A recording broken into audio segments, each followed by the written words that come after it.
សួស្តីអ្នកទាំងអស់គ្នាខ្ញុំបាទឈ្មោះលីកំថោមថ្ងៃនេះខ្ញុំចង់បង្ហាញពី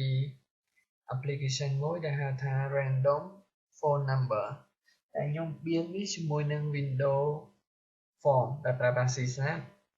និង DBMS ដែលយើងប្រើប្រាស់ Access ហើយនេះគឺ slide presentation របស់ខ្ញុំធ្វើវាអត់ទាន់ហើយទេខ្ញុំចង់បង្ហាញពី application សិន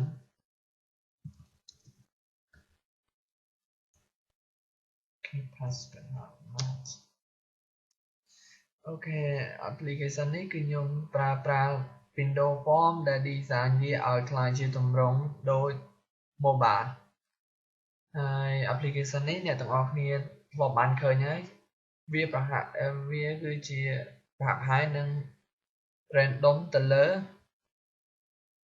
share card ដែល share card ក៏ធ្លាប់បាន random ទៅលើលេខទូរស័ព្ទចាប់រង្វាន់លេខទូរស័ព្ទពីមុនមកថ្ងៃនេះខ្ញុំនិយាយពី process ផង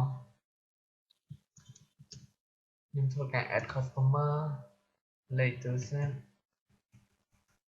address ធ្វើការ save add customer លេខទូរស័ព្ទ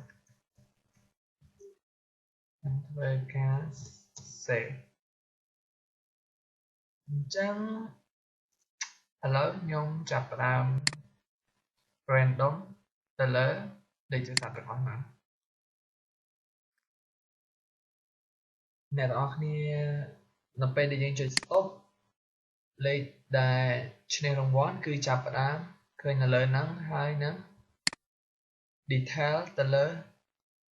screen នៅពេលដែលយើងคลิกទៅលើលេខទូរស័ព្ទខ្ញុំចាប់ផ្ដើម random ម្ដងទៀតអូខេលេខនេះមួយទៀតឈ្មោះថោអញ្ចឹងវាប្រសើរដូចទៅនឹងការចាប់រង្វាន់របស់ share card ដែរគឺ random លេខទូរស័ព្ទហើយនេះគឺជាការ add user ទៅឲ្យយើងមាន user អីខ្លះ user ហ្នឹងបានត្រឹមតែ random គាត់មិនអាច add customer ឬក៏អ្វីផ្សេងទៀតខ្ញុំគិតថា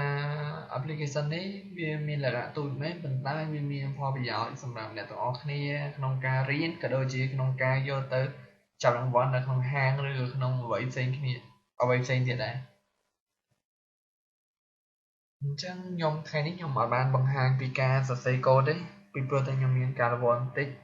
ស្អែកខ្ញុំនឹងបង្ហាញអ្នកទាំងអស់គ្នាអំពីការសរសេរ application ហ្នឹង